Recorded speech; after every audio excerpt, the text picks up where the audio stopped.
अस्सलाम वालेकुम। बोल न्यूज के साथ मैं हूं फराज अहमद। मैं हूं आपके साथ रमशा साजिद। हेडलाइंस आप जान चुके हैं, बुलेटिन का आगाज करेंगे। सबसे पहले बात करेंगे नवाज शरीफ बिला मुकाबला नून लीग के सदर मुंतखब। पार्टी ज़राए के मुताबिक कामयाबी का हतमी ऐलान जनरल कौंसिल के इजलास में किया जाएगा। जनरल कौंसिल में ऐलान की तौसीक भी कराई जाएगी। ये आम खबर आपको दे रहे हैं। नवाज शरीफ बिला मुकाबला नून लीग के सदर मुंतखब हो गए हैं। पार्टी ज़राए के मुताबिक कामयाबी का हतमी ऐलान जनरल कौंसिल के इजलास में किया जाएगा। जनरल कौंसिल में ऐलान की तौसीक भी कराई जाएगी। मुस्लिम लीग नून की सदारत जो है उसमें नवाज शरीफ कामयाब हो गए बिला मुकाबला। मुस्लिम लीग नून के सदर वो मुंतखब हो गए। फातिमा शिराजी हमारे साथ मौजूद हैं। जी फातिमा, बताइएगा, नवाज शरीफ बिला मुकाबला नून लीग के सदर मुंतखब हुए हैं। जी बिल्कुल, मियां मोहम्मद नवाज शरीफ मुस्लिम लीग के बिला मुकाबला सदर मुंतखब हो गए हैं। फेरिस्त के मुताबिक सिर्फ एक उम्मीदवार मियां मोहम्मद नवाज शरीफ के सदर के ओहदे के उम्मीदवार हैं और नवाज शरीफ के बतौर सदर कामयाबी का हतमी ऐलान जनरल कौंसिल के इजलास में किया जाएगा, जो लाहौर के मुकामी होटल में अब से कुछ देर बाद शुरू हो जाएगा।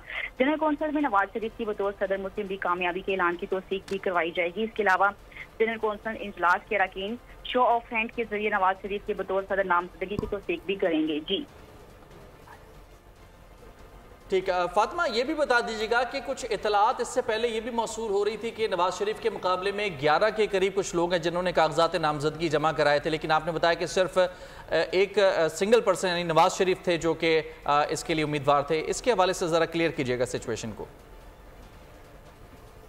जी बिल्कुल ऐसा ही है। 11 के करीब जो है वो अरकान मुस्लिम लीग नून के अरकान ने कागजात नामजदगी जमा करवाए थे, जिसकी सदारत जो है chief election commissioner Rana Sanaullah सदर के इंतखाबात के हवाले से इलेक्शन कमीशन के फैसले का जो है अब से कुछ देर बाद ऐलान भी करेंगे। और इस इजलास की जो मॉडल टाउन में कागजात नामजदगी जमा हो रहे थे, इसकी सदारत जो है राना सनाउल्लाह कर रहे थे, लेकिन अब जो है वो अचानक ये फैसला आया कि बिला मुकाबला नवाज शरीफ जो है वो मुस्लिम लीग नून के सदर मुंतखब हो गए हैं।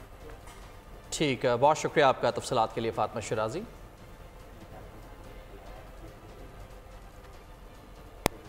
और अभी खबर है कि वज़ीर आज़म शहबाज शरीफ ने मुल्क से गैर एलानिया लोड शेडिंग फौरी खत्म करने की हिदायत कर दी है।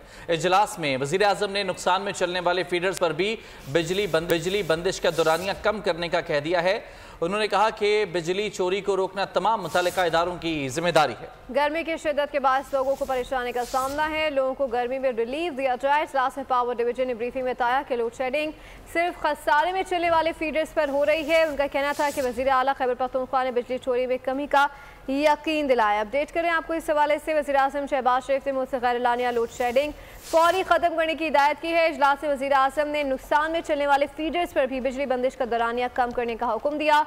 उन्होंने कहा कि बिजली चोरी रोकना तमाम मुताल्लिका इदारों की जिम्मेदारी है। गर्मी की शिद्दत के बायस लोगों को परेशानी का सामना है, लोगों को गर्मी में रिलीफ दिया जाए। इजलास में पावर डिवीजन ने ब्रीफिंग में बताया कि लोड शेडिंग सिर्फ खसारे में चलने वाले फीडर्स पर हो रही है। उनका कहना था कि वज़ीर आला खैबर पख्तूनख्वा ने भी बिजली चोरी में कमी का यकीन दिलाया। मज़ीद जाने थे नुमाइंदे बोलीस फहद चौधरी से।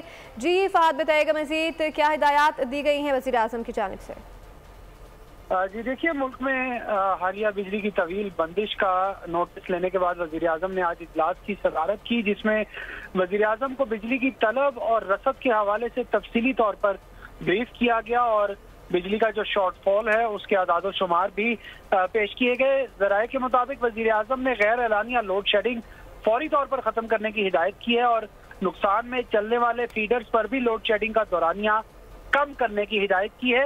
वजारत तवानाई की जानिब से इजलास में ब्रीफिंग दी गई और वज़ीर आला KPK से होने वाली मुलाकात पर भी इजलास को ब्रीफ किया गया। वज़ीर आज़म ने कहा कि गर्मी की शिद्दत के बायस लोगों को परेशानी का सामना है और गर्मी में ज़्यादा से ज़्यादा रिलीफ फराहम किया जाए आवाम को। जी ठीक है, फहद चौधरी आप लाइन पर हमारे साथ मौजूद रहिएगा।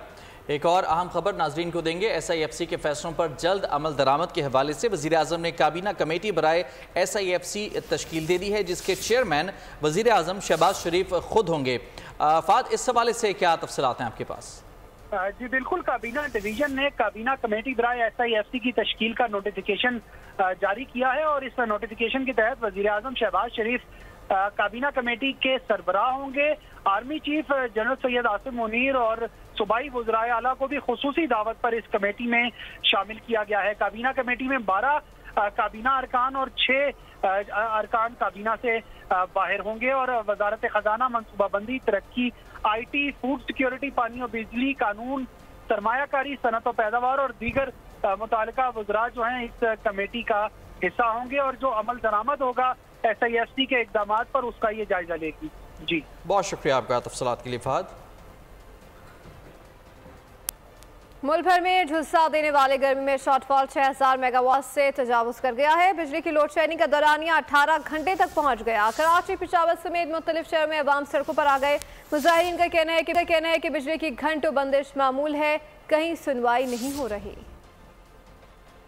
बिजली कम ही रहती है साथ, गर्मी बढ़ते ही बिजली का शॉर्टफॉल 6000 मेगावाट से तजावुज कर गया। झुलसा देने वाली गर्मी के साथ शहरियों के लिए लोड शेडिंग दोहरी अजियत बन गई। मुख्तलिफ शहरों में बंदिश का दौरानिया 18 घंटे तक जा पहुंचा। गैर एलानिया और तवील लोड शेडिंग से बच्चे, बुजुर्ग, नौजवान और खवातीन सभी परेशान। कराची में बिजली की बदतरीन लोड शेडिंग से शहरी बिलबिला उठे। साइट के हारूनाबाद ग्रिड स्टेशन में आग के बायस मुतासर होने वाले 38 फीडर्स 2 रोज बाद भी बहाल न हो सके। मुतादिद सनतों को ताले लग गए। लेकिन दिन के अंदर जब बहुत गर्मी होती है, क्या कर रहा हूँ, गर्मी वैसे भी इतनी है और लाइट ना हो तो आदमी की जिंदगी जीर्ण हो जाती है। अब जो महीने का 5000-6000 रुपए बिल भरता है तो उसको तो कम से कम रिलीफ मिलना चाहिए ना। परेशानी है यार, बहुत ज्यादा लाइट होती नहीं है, काम होता नहीं है, सन्नाटे में बैठे में कस्टमर आता नहीं है, लाइट नहीं होती तो लाइट है ही नहीं। गर्मी में बैठे हुए भी बच्चे सब जो है ना परेशान है, दुकानदार परेशान है, ना काम कर सकते हैं ना कुछ कर सकते हैं। पेशावर में भी बिजली की गैर एलानिया लोड शेडिंग से शहरियों का सबर जवाब दे गया। अकबरपुरा और करीबी देहात के शहरियों का मुजाहिरा मोटरवे को ब्लॉक कर दिया। मुजाहिरीन का कहना है कि इलाके में 12 से 16 घंटे बिजली बंदिश मामूल है। मसले के हल की यकीन दहानी तक एहतजाज जारी रहेगा। DI खान में शोरकोट के शहरी भी सड़कों पर आ गए। पेशावर DI खान रोड बंद कर दी। पेस्को के खिलाफ प्ले कार्ड्स उठाकर नारे लगाए।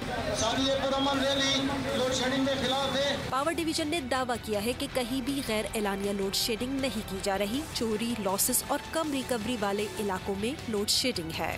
और हैदराबाद में गर्मी की शदीद लहर ने इंसानों के साथ साथ जानवरों को भी शदीद मुतासर किया है, जिस पर महकमा एनिमल हस्बेंड्री की जानिब से 19 हीट स्ट्रोक सेंटर्स कायम किए गए हैं।